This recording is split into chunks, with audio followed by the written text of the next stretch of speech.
to the Untitled Anarchist Seagull channel and our Friday night chill stream. Gonna get started with a little bit of Geoguessr, as always.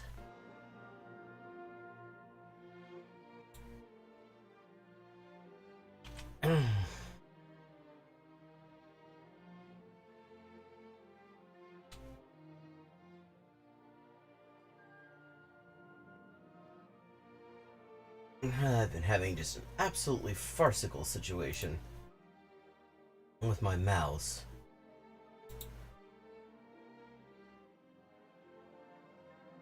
Okay, we've got mountains, we've got a lot of green, a lot of cloud too. I don't know, this could be a lot of places. Dirt road though. I mean, there are bits of Scotland that this could be, bits of Ireland too, but it could... I mean, it could be Patagonia too, I think, actually. So we're gonna have to look a little bit further.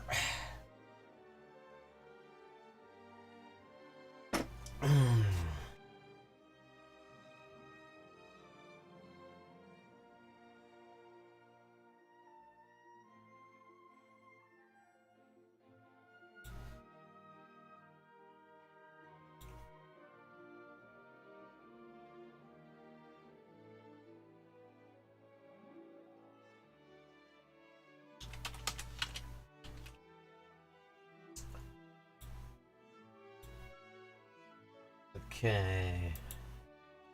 We are nearing some mountains of some kind.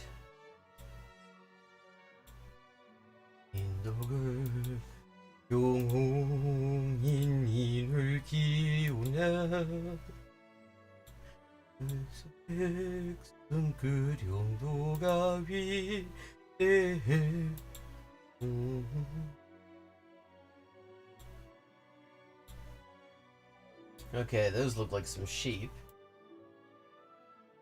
So we're in a mountainous, green, cloudy place with sheep. Alas, these things come together. I mean, hell, it could be New Zealand for all I know. That would be a possibility. That's a green, sheepy place with mountains, clouds. Oh, we've got some cows as well. Okay, a house. Oh, a collection of houses. Let's see what those tell us. Okay. First thing they tell us is they're boxy, rectangular, and a bit scuffed.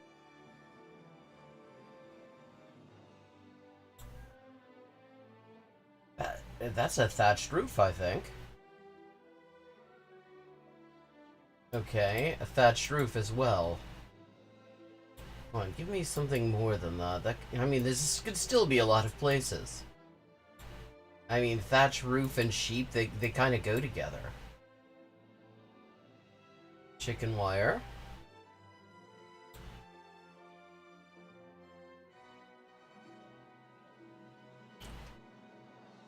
Ah.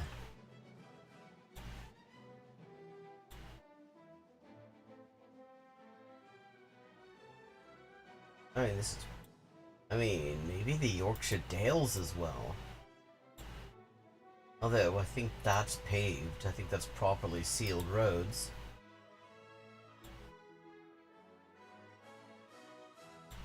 Although, fuck knows with the way that they've let the infrastructure go to seed in Britain.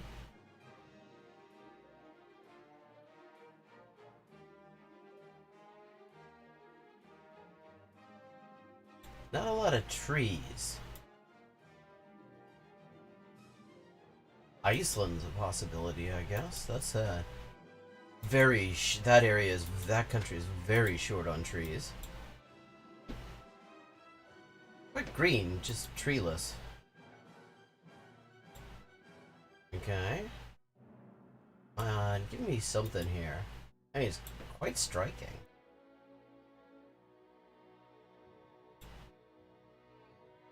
I don't even know... Oh, wait a second. That looked like a sign.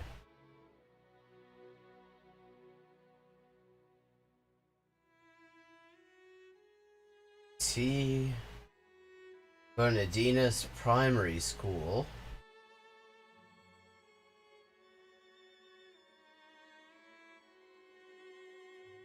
Okay, English. Could this be the Malvinas? Ministry of Education, okay. It's a place that calls their Ministry of Education the Ministry of Education, so that's the US straight out.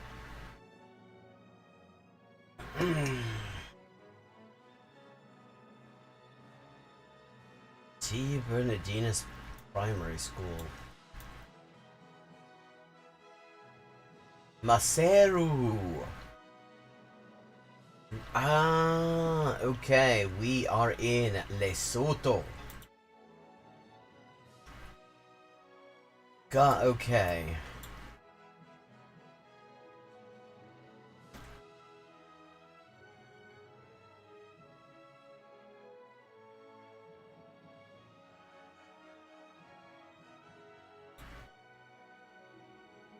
Okay, but Maseru, in addition to being the capital of Lesotho, is also a province.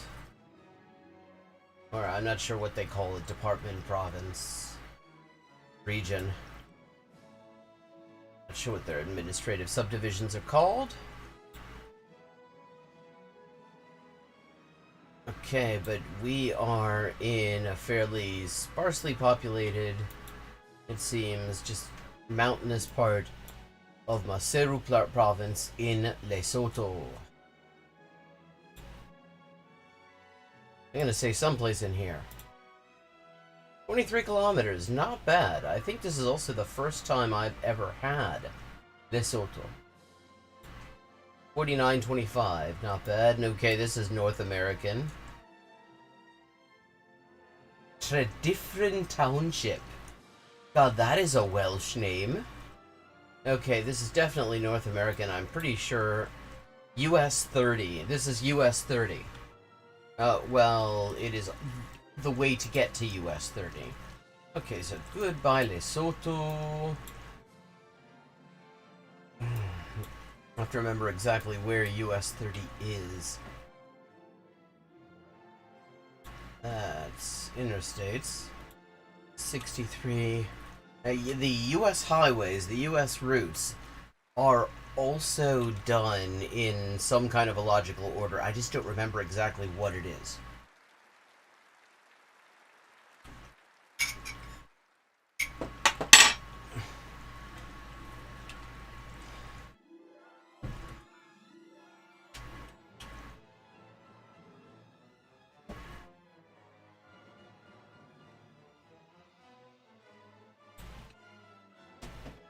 Hmm.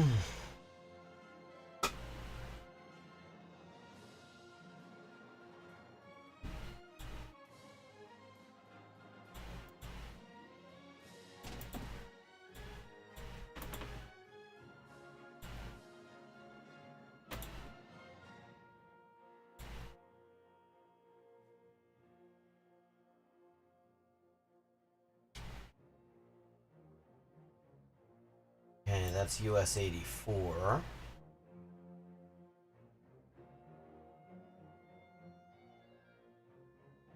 $51.45. There's US 31.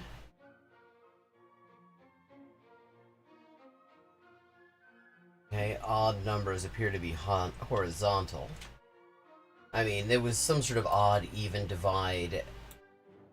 I forget exactly what the rule was. There's 27. There's 90.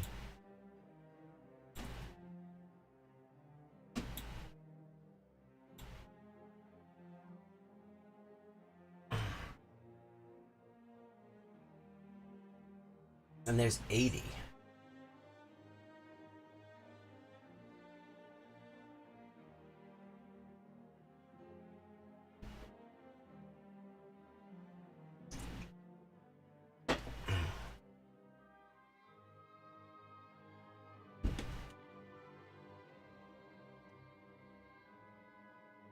$51, 49, 70. Wish I remembered the system. I specifically looked up the system. All I know is there is an order to it. Here's 36. Okay, the even numbers do seem to be horizontal. East-west roads. 24.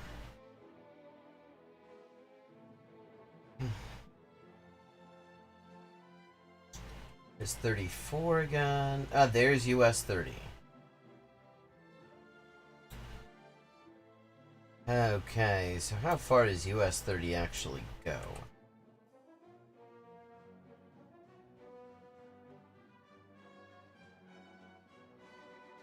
Does it start in Omaha?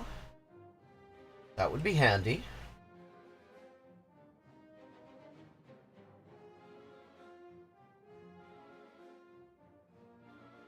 Oh no, here's US 30 again. All the way in Indiana. Okay, so...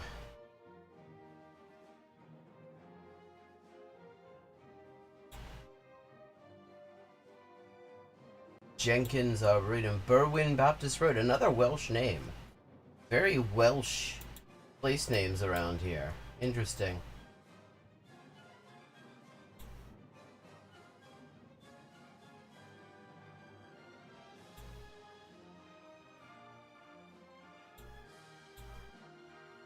Very green.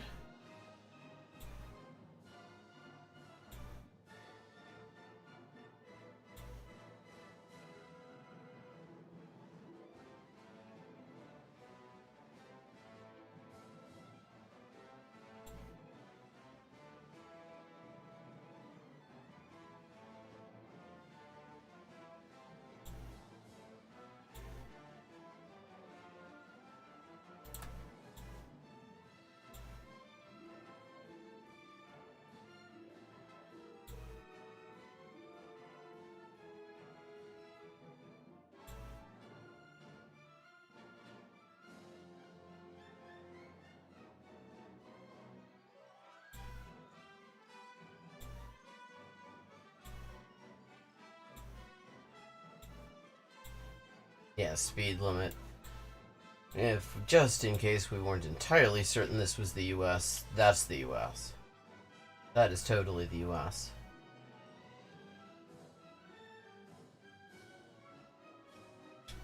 So we're looking for it. It's on US 30, which covers a fairly wide swath of the north of the country. Oh, hold on. That was a sign. Howellville Road, Old Lancaster Road. Okay, road closure. That doesn't help much. What would really help is if US 30 just happens to intersect with something. Detour ahead.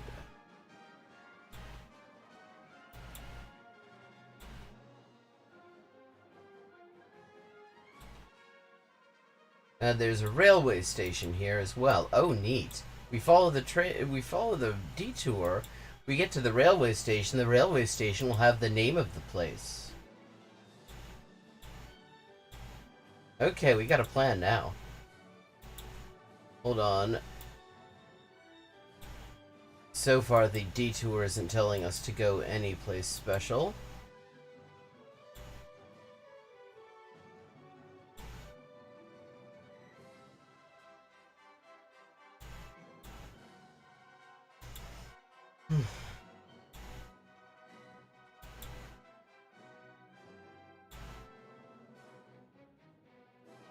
Okay, we got a school.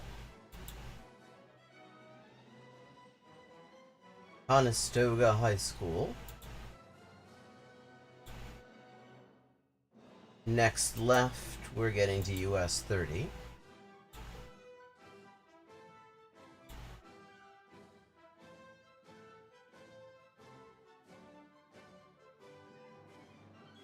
Okay. Oh, hold on.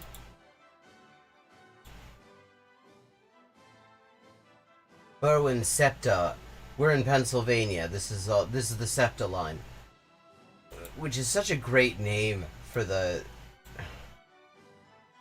Southeast Pennsylvania Transit Authority. Like, to just to conjure up the image of the thing that divides your nostrils.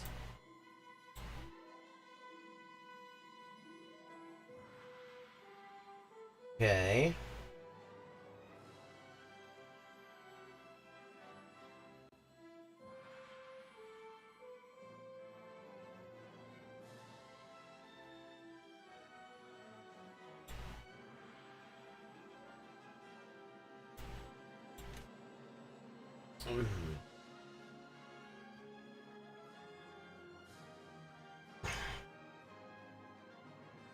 Hold on. Where was the last place I actually saw US 30? By Pittsburgh, wasn't it?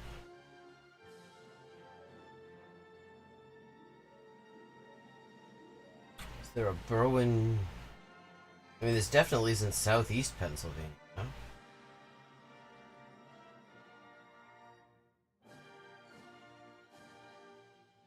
Adamsburg,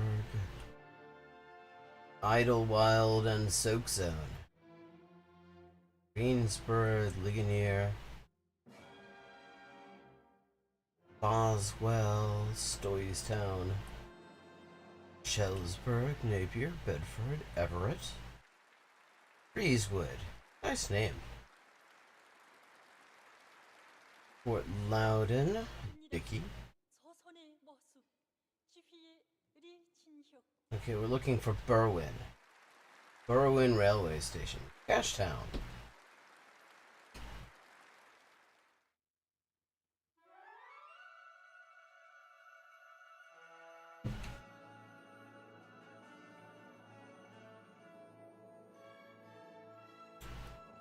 Ah, there's 30 again.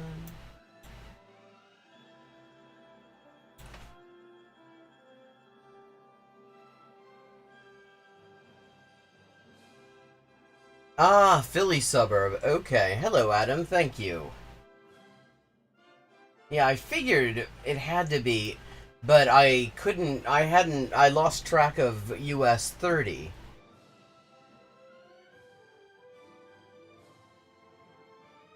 And I know what I'm looking for is right on US 30.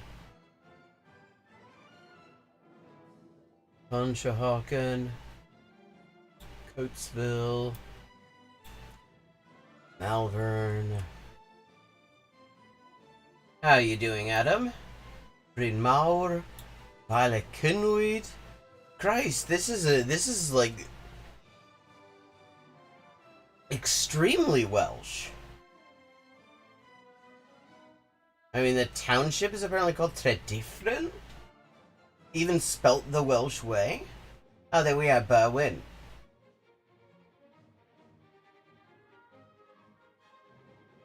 Old Lancaster Road. Okay, and Conestoga High School. There we go. Found it. And it's right by...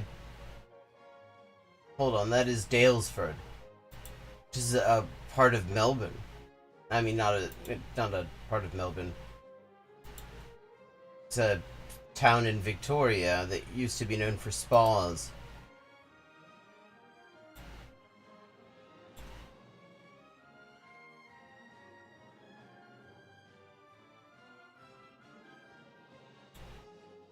There we go, Berwyn. Okay.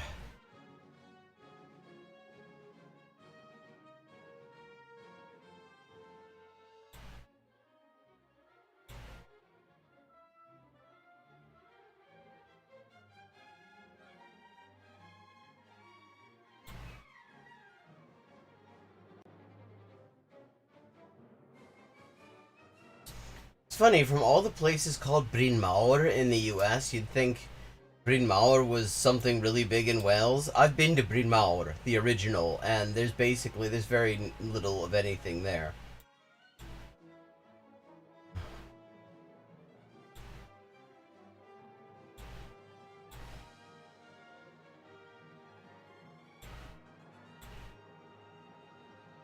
Marion Cricket Club? You've got a cricket club there? Holy shit. Okay, I gotta go to Philly. Love cricket. And you know, you don't get to play cricket around here much.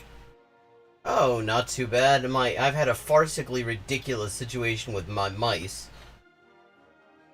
Where, okay, the brand new mouse that I bought when I was getting this computer set up, that's been dropped on its head one too many times on this hard concrete floor that I've got here. Uh, so it's dead. So it died in the middle of the stream. So I go and try to borrow a mouse because I'm really trying not to spend money at the moment. It's a slow, slow time for me. Summer is always pretty slow. Okay. By Malvern and Paoli. Strafford. Ah, Berwyn.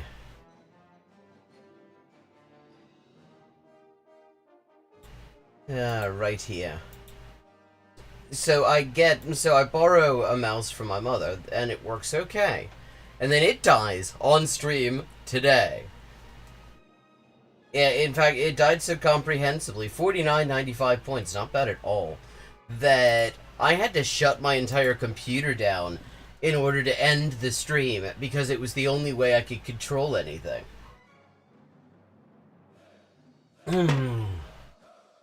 So now I'm on borrowed mouse number 2. And hoping all will go well. Okay, I think we are in Sweden. So that's how my day's getting going.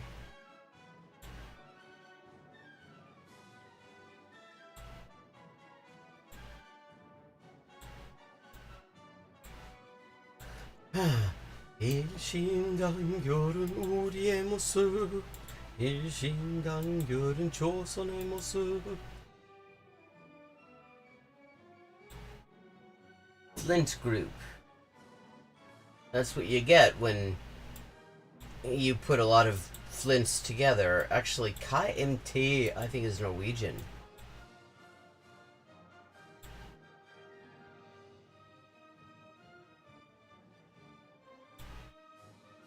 Okay, vi ska se. Direction.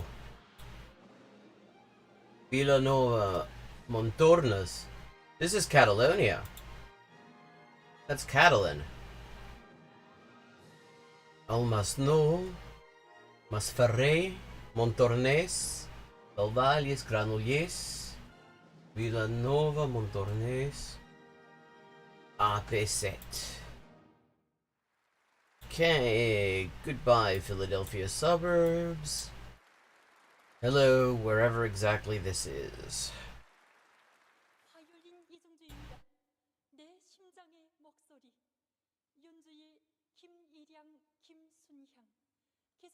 Banyolas, Figueres. Had a weird night in Figueres a few years back. Granollers. That was what it was, wasn't it? Granollers? Yeah, Granollers, AP7. Okay. AP7. Sabadell. Santa Perpetua de Mogoda.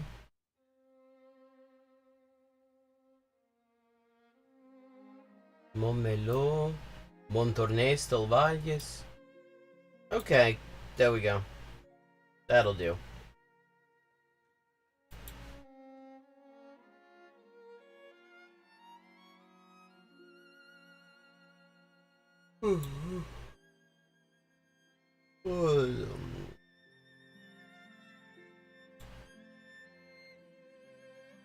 Six kilometers, not too bad. It's 49.80. 4 of 5. And something tells me this is Central Europe.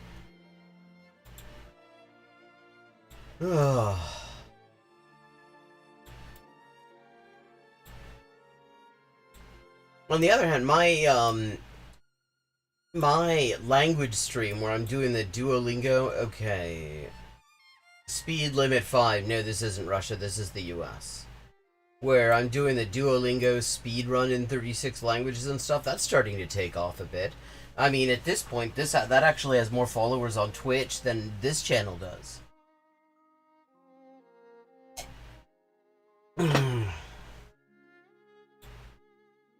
I actually had my first, well, not really my first, my second raid I had a raid previously, and I was either away from the keyboard or I just didn't notice it for some reason. RTA. That does not narrow it down. There are a bunch of RTAs. So we'll need to see. But one of my viewers, one of my like regular New Day, New Orleans. Okay, that sounds like we're in New Orleans. It is how I read that.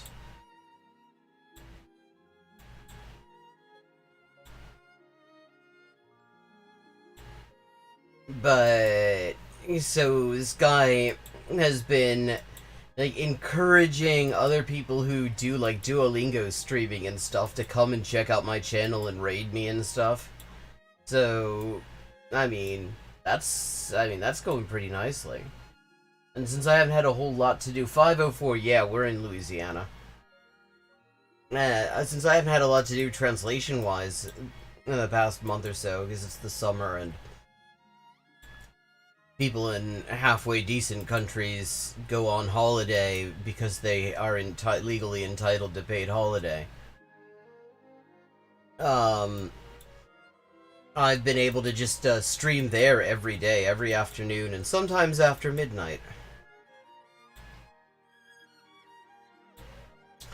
Also, improve my audio setup. I have my mic is overhead now. There was an articulating arm just lying around that I didn't even know about. So one of the biggest annoyances in this setup has been fixed. And the guy who's been like in advertising me to other streamers, my language channel to other streamers, helped me get the noise gate arranged so that the air conditioner isn't constantly an annoyance. So that's kind of nice. On the other hand, Brock Turner moved into my neck of the woods, that wasn't great news.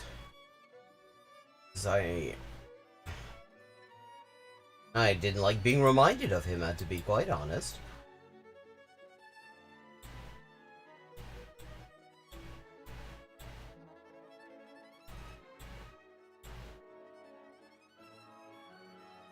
.504, yeah, we're definitely in some New Orleans adjacent place. 504 is definitely Louisiana. It's kind of hard to get a fix on exactly where, because New Orleans is just a weirdly laid out city. New Orleans is like you were playing Civilization and you just got drunk and decided to just put places wherever they would allow you to.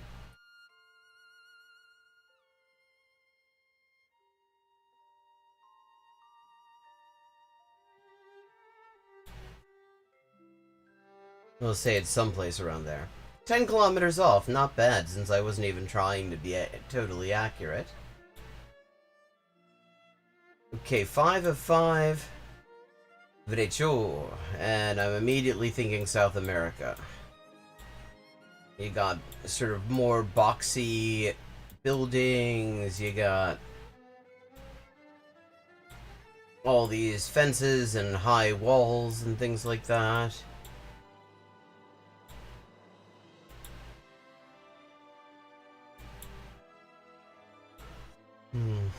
Party. Okay, yeah, we are in South America. Because you can tell which part of the Spanish-speaking world you're in just by what the stop signs say. Central America is alto, Spain is stop, and South America is pare.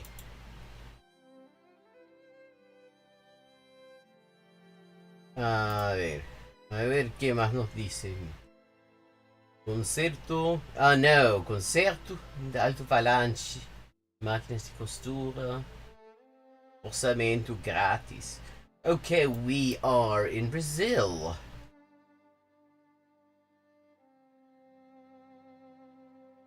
We are someplace in Brazil.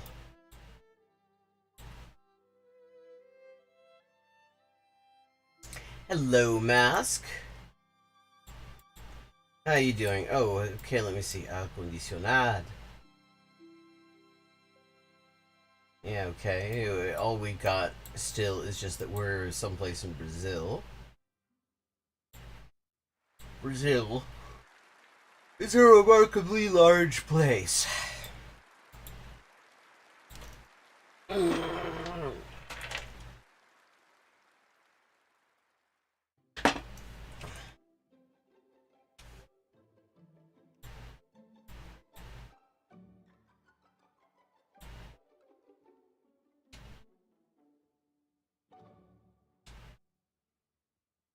Also, I decided when I was getting ready for this, I have all these free samples from the last time I bought eye makeup from MAC. So I was like, I haven't worn foundation in literal years. And I decided they sent me like this free sample of this stuff. So I was like, I tried it on. So if I look a little bit smoother or something, that's why. Wakandelas.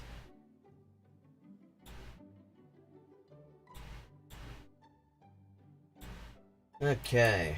Oh shit. That might have been useless. Completely useless. Garage. I mean, unless you need, like, hardware. I mean, if you need hardware, I'm sure it's handy.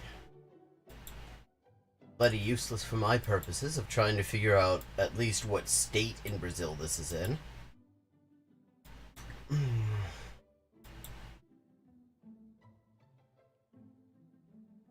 Man.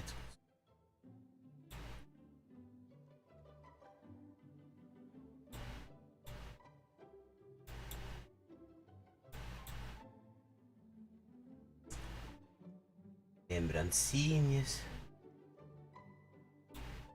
Adochoa.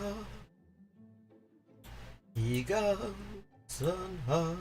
Ochoa. Earlier in the stream, I didn't know if you were there for it. We were reminded that for some reason, southeastern Pennsylvania has seen fit to name their transport system after the bit of one's nose that George W. Bush has irreparably damaged through years of doing blow. In fact, I imagine that's precisely why they decided to call it that.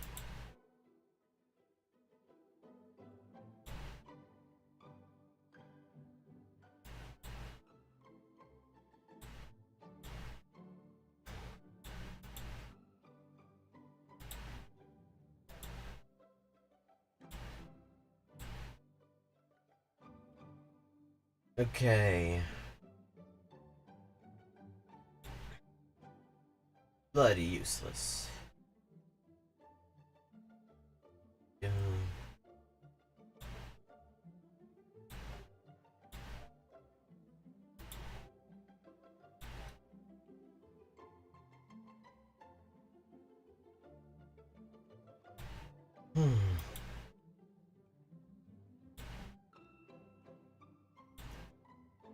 Okay, so someplace agricultural enough that they have a farm supply shop, but not agricultural enough that it has to be a big farm supply shop.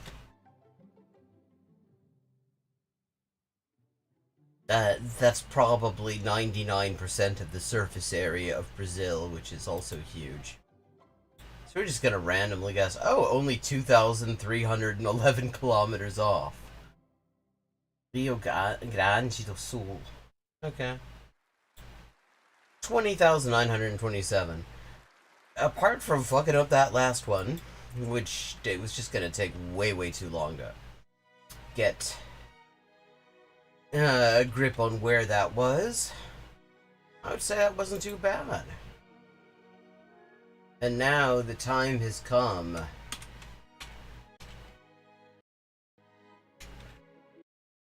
where we bull bouncers at reactionaries. Now, I don't know about you. Yeah, I would, and I'd be interested to hear your thoughts on this, chat. God, It's funny that that is so memorable. Like what, 30 years on? Like that was the last time I even watched uh, Saturday Night Live regularly when that was on. So I'm not sure what everyone in chat thinks, but I've liked this thing where we do a short from PragerU and then we move on to some other dickheads. And we have quite a lot left on that Ask Me Anything from Has. See just how much more horrible. There's also the one where he actually bribed Vosh to get on stream, and I've got that here. So, okay. We've got a couple options here. How to work hard and enjoy it from PragerU Kids. PragerU, this is a longer one, which is PragerU on the Russian Revolution. I'm sure this is going to be something that all leftist tendencies can agree on. The founding presidents. Oh, that's a long one, though. So, I'm tending towards how to work hard and enjoy it. So, here we go.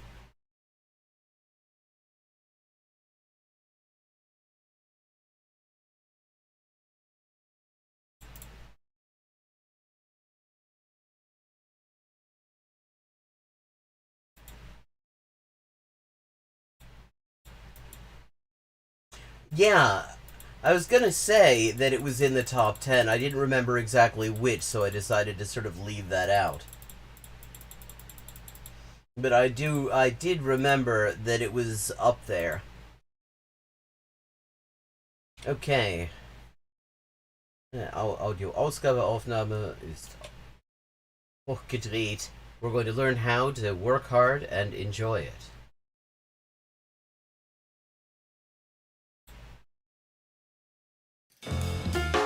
Now, I wonder if they're ever going to learn how to do title cards on a video. Yeah, Russia's largest and Canada's number 2.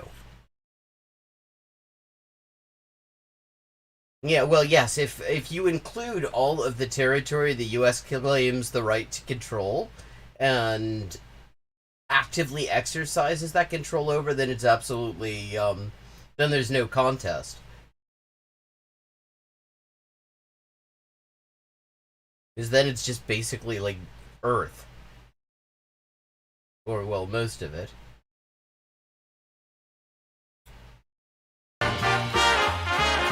And once again, I mean, we've got all the Gen Z, all that stuff that Gen Zers just absolutely love. We got the film cameras and we got the big band music.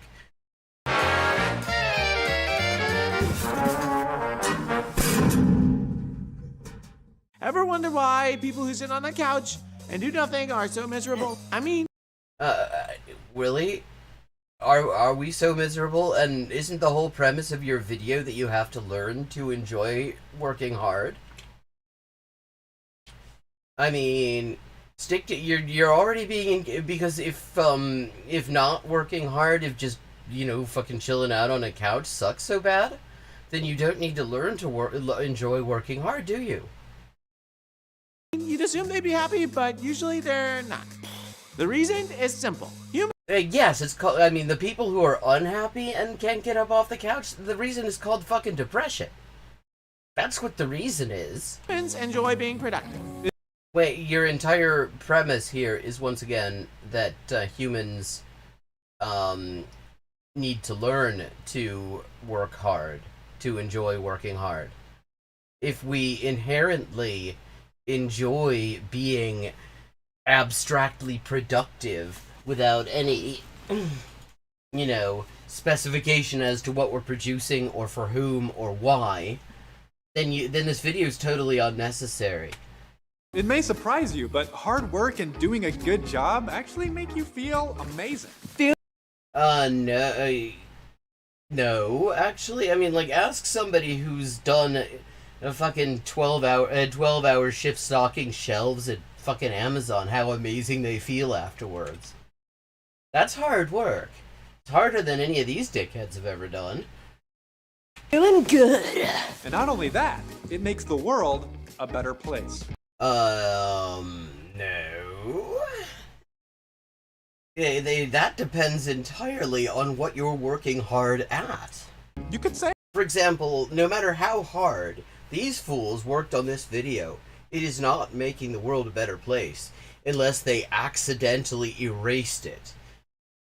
Unless they accidentally DDoSed the drive that they saved it to and fucking angle ground down all the drives that they backed it up on.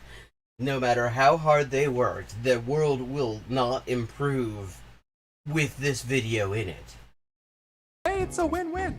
But maybe you're thinking, I hate work. well then. Well, yes, yeah, actually, and if you're working a job like that, you probably are thinking that, because that job sucks. You're being paid extremely low. It's actually a pretty dangerous job. You're constantly being required to speed up. You're in ridiculous heat. And you're getting paid nothing for it. I mean, of course that sucks. And you get no fucking pension. You get no health insurance, you get no health care after, and you'll probably, if you actually scald yourself on the fucking oil in the fryer, they won't call an ambulance for you, they will hand you a waiver so that you can't sue them or get fucking workers' comp. Arbeit nervt. Arbeit macht müde. Then this video is for you. Today, we're giving you 5 tips on how to work hard and enjoy it. Well, yeah, okay, there's an easy one. You just take alienation out of it. You take the whole commodity form out of it, so that you're actually working on stuff that, okay, once again, they're talking about working hard, they haven't worked hard on working out how to put these title cards in so they're not blocked by the wow, we're being censored bullshit banner there. How many videos did they make? And they still haven't figured that out. But yeah, easy. If you're working hard exclusively on stuff that is like where there is an actual where you're actually like making a thing, doing a thing, and it is benefiting you or people you care about, or visibly, making the world around you better. Yeah, I mean, then it can be extremely satisfying. Deichkind Arbeit nervt. Thank you for that. I've never heard of Deichkind. What kind of music is it? I mean, yeah, if you are not alienated, I will say, I bust my ass at baking. Pizzas are an absolute, making the dough, getting it all shaped up correctly, and all the heat of the oven, and standing around and getting all that stuff done properly, that's exhausting. I find it extremely satisfying because it's me doing something properly for me and people I care about, and they enjoy it and appreciate it. That is not the kind of hard work these people are going to be talking about, because you don't really need to tell people why that's enjoyable, because it's just inherently enjoyable on a certain level to be able to make good things that, make you and people you care about happy.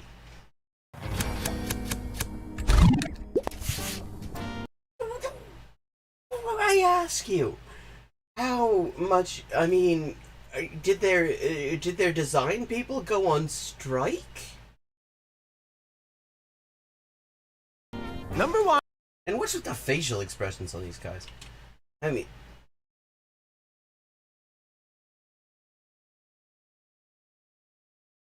Rap over EDM. Neat. Find your why. Working hard is, hard. Yeah. Find your why. Well, what's the why here? The why here is you need money to survive in capitalism, even if that means doing work that is going to wreck your back and fuck up your lungs, and includes a significant risk of having just an entire mineshaft collapse on you, and leaves you so exhausted that the only thing you can do when you get home is sleep. The why, your why there is just, you will die of starvation and exposure if you don't do it. That's why you're watching this video. Your human nature will always resist doing hard things. Wait, they just started out by saying that our human nature inherently enjoys doing hard things. Now they're saying your human nature will always resist doing hard things. Like, do they have editors? Do they have anyone who looks over this stuff and just makes sure that it is even basically consistent? So before you try to work hard, get a hold of the deepest reason of why you're doing it. If you have a strong enough motivation, you can do almost anything. Well, yes, which is why capitalism gives us the motivation of just not dying. Because most of the shit that capitalism requires us to do is stuff nobody would actually voluntarily do. Or at least would not voluntarily do in the way that capitalism requires us to do it.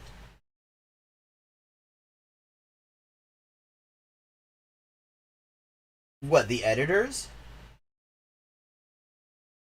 The deeper the reason, the stronger your motivation will be to defeat the pickle of resistance. The pickle of resistance? That sounds like a Rick and Morty themed vibrator.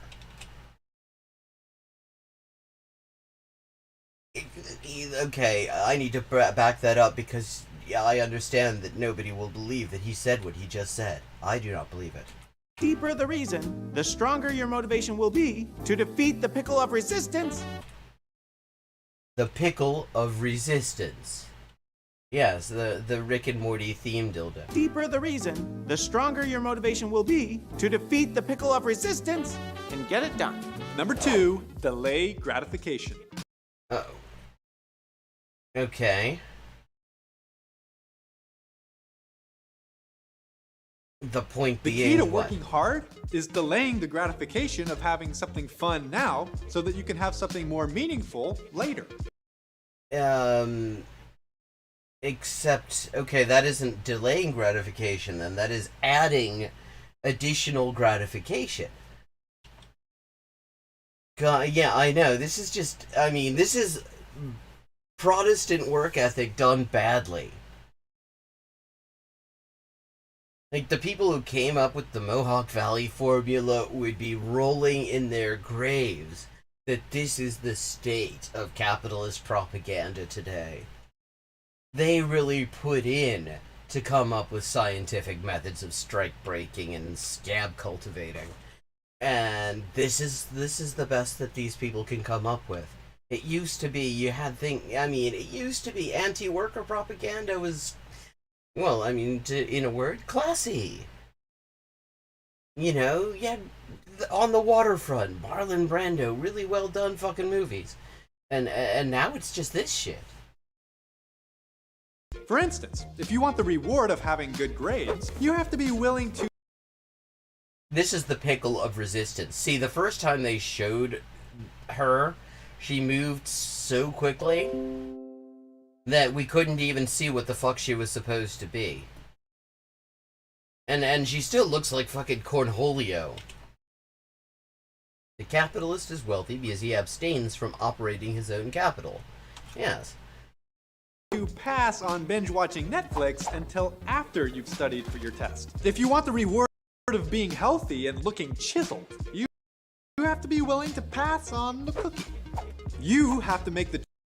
Wait a second. Okay. See, these are very different things, though. Because the first thing they're talking about, they show the coal mine, they show the fucking shitty fast food job. Those are things that you're doing just to get money to survive. But, you know, like, working out and stuff, at least, potentially, is something that is inherently for an outcome that is, you know, inherent to the activity that you want, that is somehow, that you consider beneficial. Yeah. choice of what kind of reward you want. Do you choose the hard road now with meaningful rewards in the future, or... You see, and he's got the red flag on, because the truly hard road with the meaningful rewards for the future, and he's got his left fist up, is communism. That is the true hard road with meaningful rewards for the future. So, like, dress like an extra from The Sopranos, but with a red flag tied around you, and stand in front of a badly edited green screen to simulate flight. Or do you choose the easy path now Of watching PragerU videos and taking the piss out of them like I do. to be filled with future pain and regret later? Oh, those are the cookies Carl sneezed on. Wait, okay, so now they're saying that eating shit that is covered in somebody else's infectious germs is bad? Because last time I heard Dennis Prager on the subject of infection control, he was taking the piss out of the entire idea. Dennis Prager. If I understand Dennis Prager thought, and I like to think that I do, you're supposed to ask people to sneeze more on the cookies.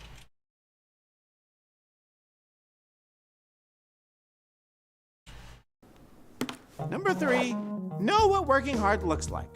Well, okay. I mean, it looks like occupational diseases. It looks like repetitive stress injury. It looks like doing way more work than you're actually getting paid for. People have all sorts of ideas of what working hard means. Some people think that it means running around frantically and looking busy. Or That sounds like the CDC, actually. Except now they've decided that they don't even need to look busy. They just kind of... filling your schedule to the brim with work and never taking a break for family or fun.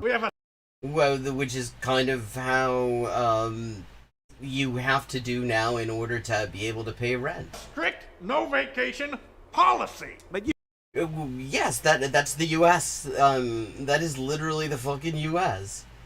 They... zero fucking paid time off. usually these things do more harm than good. Really, working hard is simple. Wait, you're saying that denying workers paid time off does more harm than good? Because I hate to break it to you, PragerU, but the regime you're defending denies workers paid time off. It means determining to do your best by focusing all your energy on the task in front of you. Sometimes You know what I want? I want the fucking outtakes from this.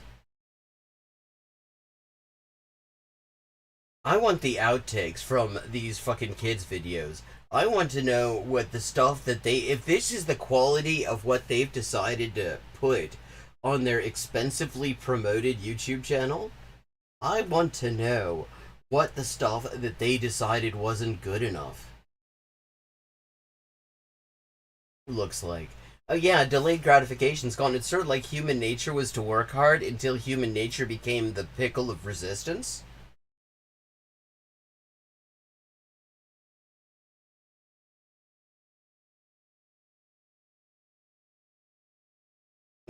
You know, Mask, you're asking questions that I don't think this video is going to answer.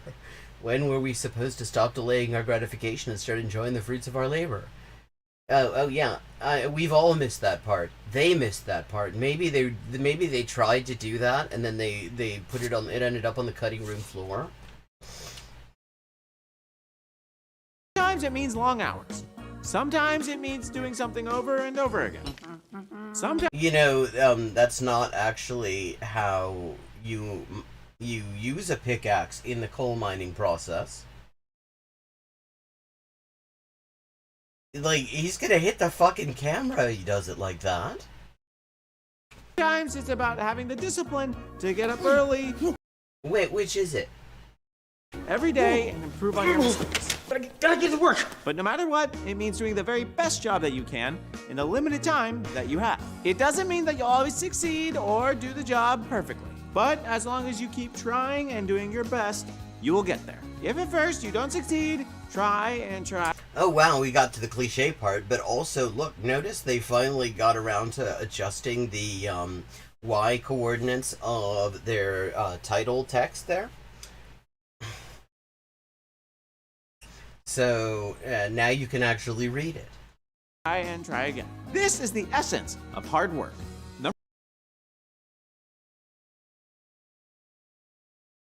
Okay. Number 4, feel a sense of accomplishment. I don't think that's something you can do on command, actually. I think in order to feel a sense of accomplishment, you have to actually be able to look at what you did and feel that it actually is a good thing that is worth having done.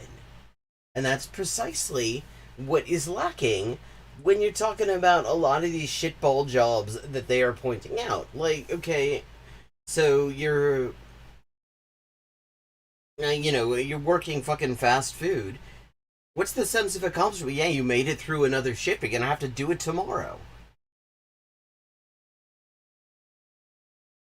You don't. I mean, if you're doing worthwhile stuff and you understand what makes it worthwhile, and it's being done in a way that is also worthwhile for you or somebody somebody you care about or something, the sense of accomplishment is just kind of there.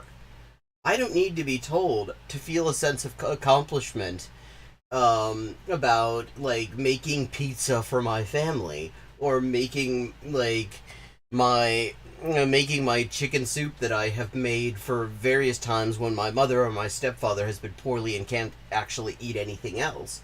Except that they can, like, absolutely scarf down a huge stock pot of that fucking soup. I don't need any help. I don't need instructions to feel a sense of accomplishment there, because I've done something that I can see has actually created a good outcome. I have made a thing, and it was good.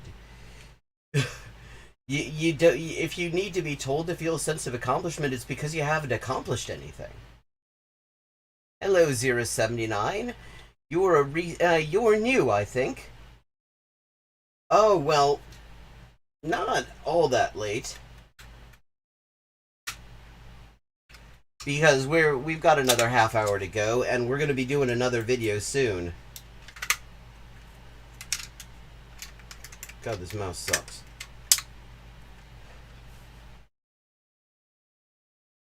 Yeah, I mean, we're almost actually... We're only halfway in, and we've spent a lot of time talking about this fucking video. Where are you joining us from, 079, and am I pronouncing that correctly? Hard work pays off in a way laziness never can. Working hard gives you a sense of accomplishment, which in turn builds confidence and self-esteem. Look good, feel good. Well, I don't know about that. I have built self-esteem and confidence from doing laziness well. I had a shitty job once, one of my absolute worst jobs for my mental health and probably my physical health as well, was the job, it was a temp job at a fucking insurance company. And the, staffing coordinator person told me, oh, you're gonna like this, it's gonna, it's a job where you can really use your mind. And what it was I had to go through thousands and thousands of pages of just alphanumeric gibberish that I did not understand, that I was given no way of understanding, and correct errors in the syntax of it. And the best part is, after I corrected the errors in the syntax of it, see, after, like, doing this for several months, I realized that I was getting the exact same stuff back with the exact same errors in it. And now imagine what it does to a person's mind that you've gone through thousands and thousands of pages of alphanumeric gibberish, and your brain has actually memorized the sequence of the shit. And when I realized that nobody actually gave a shit that these errors kept on coming back exactly as I corrected them, I started realizing that it didn't really fucking matter, that nobody gave a shit about what I was doing. Nobody even noticed that I was there, and so I found all sorts of ways to skive off. I mean, it was great. I would set my watch slow on my way to work so that I could take extra time having coffee beforehand and say, oh wait, my watch must be slow if somebody called me on it, which nobody ever did. And I would move my watch ahead when it was time for lunch, and just in case anyone called me on it, and then I would move it back again while I was at lunch. I'm a very honest skiver. I would bring books to the fucking toilet and just sit there for 45 minutes. Oh, Zyrus, okay. And I was kind of proud of that because it was actually getting a little bit of control back, and it helped actually restore my mental health, which was really fraying at the edges from months and months of doing this completely meaningless, boring task over and over again. Oh, yeah. In other words, working hard doesn't just let you have more money and things. In fact, it often does not. Yeah, and in fact, if you actually look at non-managerial real wages in the United States since 1973, people have been, and you graph it against productivity, you get productivities like this. People are working way harder. And wages are doing this little fucking, in cardiology, they would call it pulseless electrical activity. It's not exactly a flat line, but it's not exactly not either. So yeah, you don't get more money and more stuff. Look at this. I mean, people are busting their asses right now, and they just decided to put all the prices up, and they're blaming the fact that they put all the fucking prices up on the fact that some of us got $1,400 a couple of years ago, and supposedly we're still living off of it. More importantly, it's good for your heart and mind. No, it isn't. Whether working hard at something is good for your heart and mind depends entirely on what it is and what it's for. We call these intrinsic rewards. On the other hand, being unproductive often leads to a sense of worthlessness, loneliness, and sometimes even despair.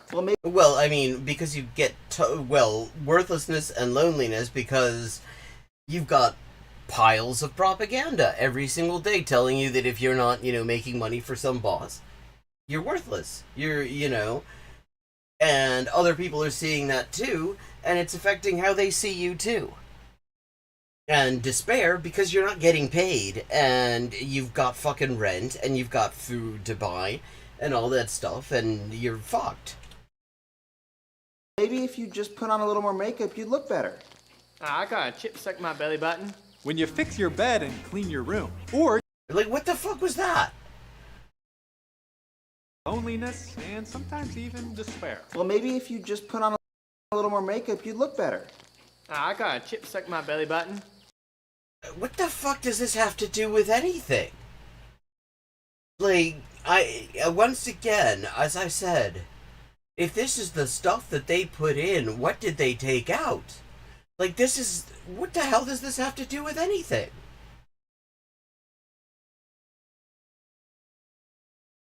I don't know that Jordan Peterson would get a chip stuck in his belly button. I mean, he would get steak laced with turmeric stuck in his belly button, because that's apparently the only thing he eats. When you fix your bed and clean your room, or go on a jog and get some exercise, you will feel good about yourself and won't need to pat yourself on the back for no apparent reason or just drown in your own self-pity. When you work hard... Okay, and this is just... the worst part of this is that this is also just manages to slag off people who are dealing with depression.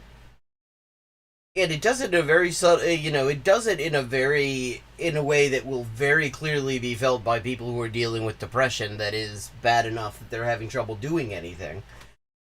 But is offhand enough that if you blink, you missed it. I mean, that's fucked up. Hard and give it all you've got, not only are you productive, you are rewarded with a sense of achievement and the satisfaction of doing your best. Okay, I mean, once again, he's got a red flag on, and he's got his left fist up. Okay, I mean, it's nice to see that they're giving, rebuttal time to communism. Number 5, know that happiness is earned, not bought. Wait, okay, if happiness...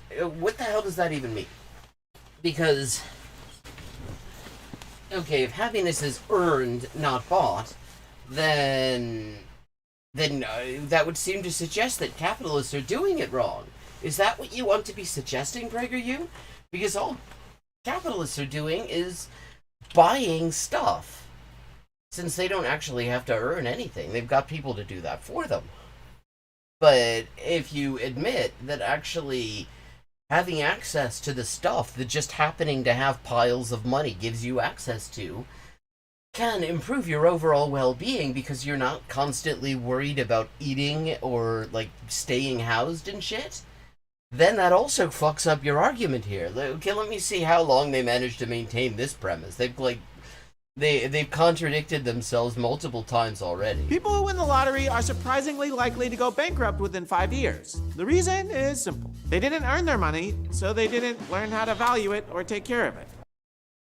I'm guessing that's probably not it. Because capitalists didn't earn their money either. Most of them inherited it. If money you didn't earn is just going to go out the window, then, you know, all these people who inherited piles of money, you would think would be broke in 5 years. People tend to value things they work for more than things that were given to them. But what does this have to do with happiness? People who appreciate what they have are much happier than people that don't. For instance, imagine there are two people. Well, yeah, but here's the thing. I mean, you say that, but that you turn that around, and you have to actually have something that you can appreciate. Yeah, appreciating something that's not worth appreciating is, I mean, that's just already kind of difficult. People that want a car. Person number one had to sell hamburgers and talk to cranky customers for 2 years before they could save enough money to buy a car. Okay, and we're supposed to think that that's a... Okay, even assuming that that is actually a reasonable calculation. I mean, maybe, assuming it's a shitty car, maybe it is. Marks and Spencer's orange soda? Okay. That's random in the background there, but, should a person have to work for 2 whole years in order to manage to get access to transportation? Is that a reasonable thing to be requiring people to do?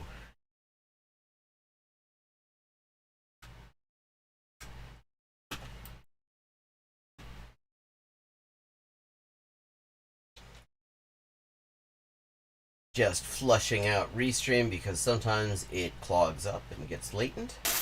Person number two whined to their parents until they finally bought them a car. Mom, I need a car. So here's Well, okay, person number 2 is much less likely to have all sorts of wonderful grease burns on them. a question. Who is going to value their car more?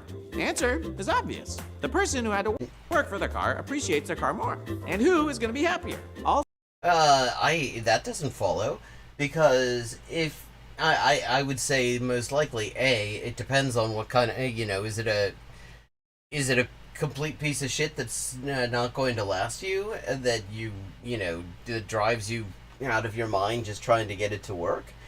Is it a thing that that is easily replaced? I mean, if it's not easy, it doesn't matter how you got it. If it's going to be hard to get another one if it breaks, you're going to actually care a lot about that, I think. Also, probably the person that worked for their car. Working hard and earning what you have gives meaning and appreciation that brings a deep joy. No, they're not making fun of both sides. They are very clearly on one side. This is PragerU. This is oil billionaire funded far-right propaganda. And this isn't meant to be, the thing is, you could get the idea that this is satire, because none of these people is showing the slightest sign of taking any of it seriously, or even really caring about the quality of what they're doing. You could get that idea, but this is propaganda for kids. This is supposed to be something, this is PragerU Kids. This is, supposed to be educational content, propaganda content for children. Yeah, I mean, they're not supposed to be making fun of anything here. They're not, that's not the idea. But they just somehow manage not to take a single thing that they do seriously. In summary, there is no substitute for good old-fashioned hard work. The gratification, self-esteem, and improvement of your own life and the world around you are all invaluable rewards that only hard work can give. It's not easy. Yeah, no. But it's totally worth it. As Oh, wait, okay, so we've had like two versions of this. They've, on the one hand, like, and the same guy has said both of them, that on the one hand, it's human nature to want to work hard. And on the other hand, human nature is actually something called the pickle of resistance. Don't ask me why the fuck they came up with that. That doesn't want to work hard. And will inherently prevent you from doing so unless you can convince yourself that there's a reason to do it. And it's like, I mean, and the whole thing is this incoherent. And the thing is, it's always this fucking incoherent. As the saying goes, no pain, no gain. So go out there and do something hard. Except, actually, that doesn't mean that pain equals gain.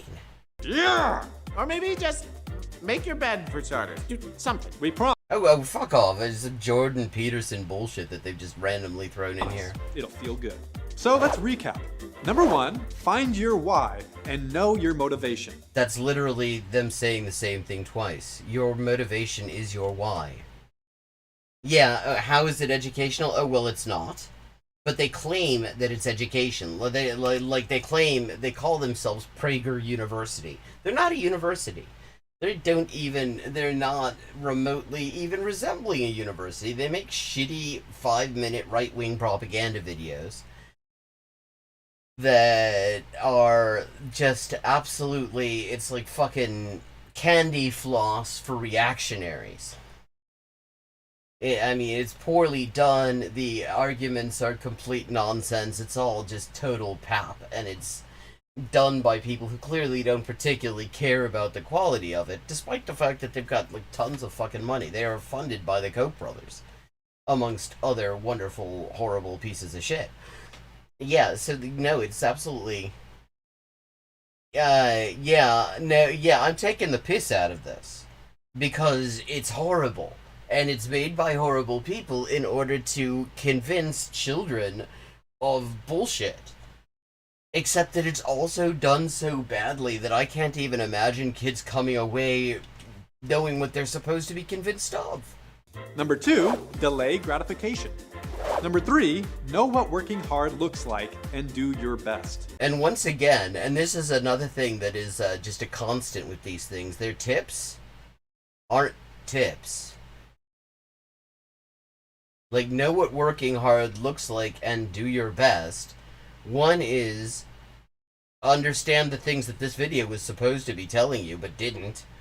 And the other is just a synonym for working hard.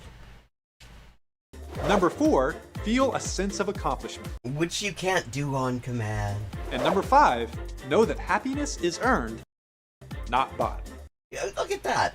Like, they can't even be bothered to adjust these, all they'd have to do is fix the line spacing. It would be so easy to sort this out. Change the margins and the line spacing, and their ridiculous little PragerU is experiencing severe censorship, which is to say they're being algorithmically boosted to hell and back. Would not cover up the terribly important content. Oh, well, have a good night. Thanks for stopping by, Zyra79. Thank you for watching this how-to video for PragerU, and make sure that if you haven't already liked this and shared it with your friends, you do it, and go watch on PragerUkids.com. Wait, you're gonna tell them to go watch it a second time? Yeah, you know, the pickle of resistance is getting to me at this point.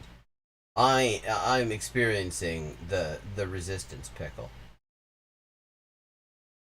Okay, yeah, I know. Yeah, so much of this stuff is child abuse. Okay, now we could continue with the Ask Me Anything where we left off. Haz was talking to a just literal Nazi whose username was Pepe Pinochet and agreeing with everything he said. And we can continue on that because it's quite a long video.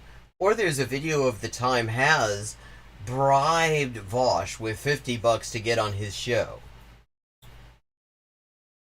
We've got 10 minutes left. So I say, why don't we continue with Haz talking to Pepe Pinochet? You know, it's the unit of civilizations, okay? So Oh, he's talking about the hetero family. He's talking about the fucking cis-hetero nuclear family, as if it had always existed exactly in that way throughout history. No, I had not heard that.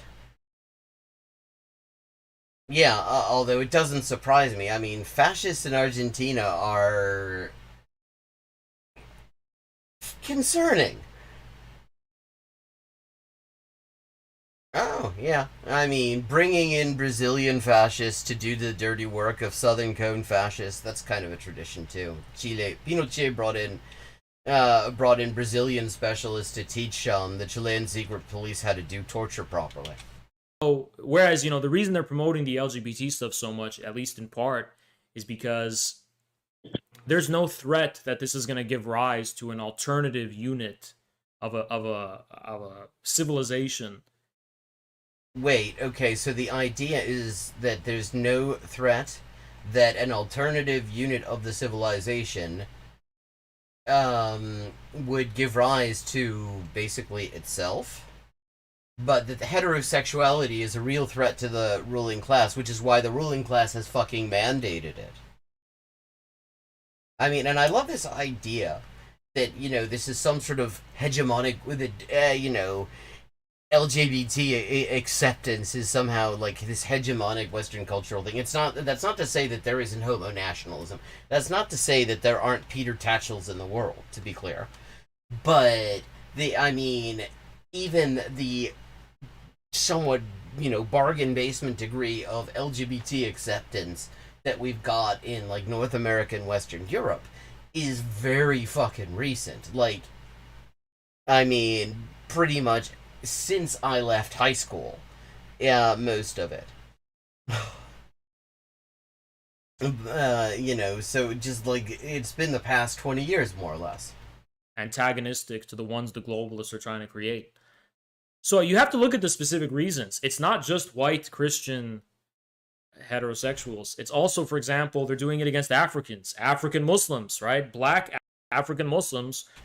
Okay, Jesus Christ, he has not actually done any study of anthropology, because actually homophobia, it was not really a thing in Africa until the fucking British imperialists showed up with their reactionary Christian bullshit and their reactionary Victorian ideas about gender. And completely just steamrolled the numerous, very diverse, cultural approaches to these things that existed throughout the numerous different cultures of the utterly huge continent that is Africa. I mean, in fact, when you're talking about the homophobia, you right now, you go to places you look at places like Uganda, for example, where it is illegal. It is so criminalized that there's the death penalty for being gay. And you look at where the money was for that campaign, and it came from fucking evangelical right wingers here in the U.S. You look at the TERFs in fucking Britain and Ireland, they're getting funded by the Heritage Foundation. I mean, what he's saying is just such nonsense. Who want to develop their economies and industrialize. They're saying, no, you can't do that. You have to have green, sustainable development, which basically means secure the profits of the oil bankers and secure their monopoly so no one else can challenge them. Wait, okay, so the oil industry wants green. What the fuck did he just say? Okay, I was still dealing with his fucking ridiculous homophobic crap, and now he's saying that actually it's the oil industry that wants green energy. Or what? Does he actually? Is there anything in his brain that looks over the stuff that's coming out of it, that's headed to his mouth, before it reaches his mouth, to make sure that it even superficially makes sense? So this is being applied to everyone in the world. In France, it's going to be applied to French people. and Christians. In the United States, it's going to be applied. I think the U.S. is what, 60, 70% white. So mostly white people, and mostly Christian. The United States is mostly Christian. And it's just the nature of where it is, right? Okay, so Could you just stop fucking with the rocking? You're making me seasick, and you're already... Just the shit that you're saying is already, predisposing me towards vomiting, without you doing this fucking seasick, rocking back and forth bullshit. yeah, and that's why I only mentioned Western countries, because, I mean, quite frankly, we're not, for different cultural reasons, you're not quite seeing this take place in East Asia, even though... Yeah, I can understand why a guy who calls himself Pepe Pinochet and talks about race realism, that's what we saw last week, is mostly concerned with Western countries. But, Just to add, it is kind of happening, but it's coming from these Western institutions, these NGOs, and these color revolutionists, George Soros, and the globalists funding. God, it's like... Caleb Maupin associating with this fucker is so mask off. Like, because there's just... where is the part where this guy, supposedly is... supposedly has any interest in communism here? He's just talking about... He's sitting here agreeing with Nazis about... Yeah. The Taiwan government, the Hong Kong protests, if you go to South Korea or Japan, you'll find these proxies of the globalists who are trying to implement this agenda there too. Proxies of the globalists. I trust we all hear the triple brackets around that. Jesus Christ, this guy.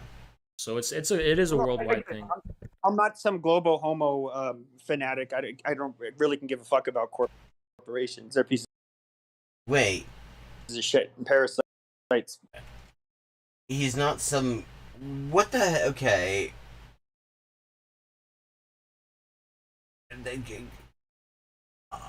What? I didn't understand that just now. He's not some kind of homo fanatic. He doesn't give a shit about corporations. Yeah, because, if there's one thing we queers like, it's corporations. We fucking love corporations. We're like the underpants gnomes there. Step 1, butt stuff. Step 2, step 3, profit. Or something. What the... It's like they're having some sort of incoherent off. For the most part, but I think that would probably be where we, our agreements kind of start to end. But it does seem like, so I'm just curious. I would be very curious to see if their agreements ever start to end. I have a feeling their agreements are going to continue for a very long time. So if I recall correctly, you thought with the Holodomor, you thought that was just, and I've heard that critique, that it was during Russia's attempt to industrialize that the famine. What is it with nobody being able to pronounce that? It is not a complicated word to pronounce. Holodomor. And it just inevitably happened. There wasn't any kind of terror. I can really simply explain it. So Russian agriculture at that time was not organized in a way that could produce enough excess, or I should say organize the surpluses of production to have enough excess to buy machinery as well as free up labor for, industrial workers. And okay, this already isn't making sense, because the thing about the 32-33 famine is that the harvest was way worse than pretty much every, all the last 3 preceding years and quite a few of the subsequent years. And if you look at one of the leading academic studies on it, that is the blame for that. Then this is the first study to have the benefit of the Soviet archives, is placed entirely or nearly entirely, on the way the Soviet government decided to go about collectivization. That they basically they created this confrontation over it, and it fucked up the planting, it fucked up the entire process, and it fucked up the harvest. And the fact that the weather was also bad that year added quite a bit to it. And one of the really interesting things that came out of the opening of the Soviet archives, I mean, there are millions of interesting things that have come out of that, is that it turns out that the Soviet Union basically continued to lie about what that harvest looked like for years afterwards. They actually made it sound, the official line in the Soviet Union was that the harvest was actually just fine. The reality, which we get from the internal record, which was opened like 20 years ago, and that Davies and Wheatcroft were like amongst the first people to study in this particular regard, is that actually the harvest was a disaster to begin with. There was never enough to go around, no matter what happened afterwards at that point, because they had fucked it up so comprehensively. And to produce these kinds of industrial technologies. So agriculture had to be organized in such a way that the surplus grain that was being produced could be confiscated by the state and sold on the world market in order to buy machines or buy some kind of capital or even employ labor in such a way that will allow them to industrialize. Yeah, and the way they went about that was to eliminate anything remotely resembling a surplus. Because that's one thing they did not have in 32-33 in the region of the Soviet Union that we're talking about. It was they went from having a slight surplus in previous years to not having enough to go around in the first place. And it is a little after 1, so it is time for me to wrap up for tonight, but I will be back at 11:30 p.m. U.S. Eastern Time tomorrow. And in the afternoon, I expect I will be on for a little while doing some of the Duolingo stream on hyperpolyglotting with Elise. So I would love to see you all there. Have a good night. Thank you for joining me in consternation. Thank you for joining me in consternation. Actually, I think that's going to be my tagline from now on. Thank you for joining me in consternation.